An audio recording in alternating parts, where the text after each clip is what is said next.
Okay, the solar panels that I added for my second 400-watt system.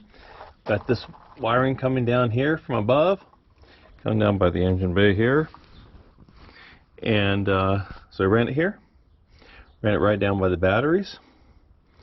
And I went ahead and went along the side.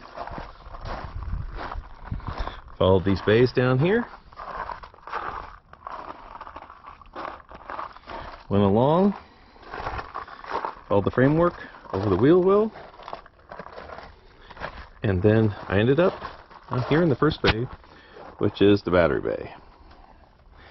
And this is my second 400-watt controller. I have two of these, one in the bay next to it and this one.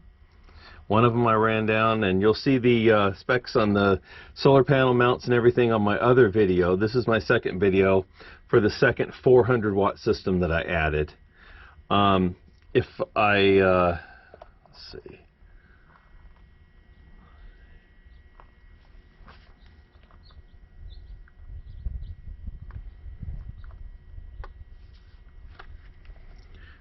Probably won't be able to see it, but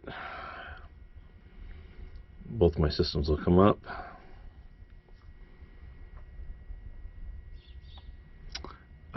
Got the refrigerator on right now. The second system comes online. There it is. So my second system is up online right now. One panel's putting out, or one set of panels putting out 10.75 amps.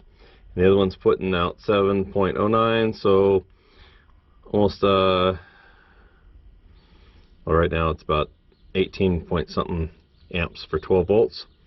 And that's all I really need because my batteries are pretty much charged. I always leave it on the solar charger when I'm at home. If I'm running the refrigerator, I'll probably go ahead and plug it in once in a while. But other than that, this is what it's running off the fridge right now. And I've got two separate systems, and I'll show you some pictures on there as well.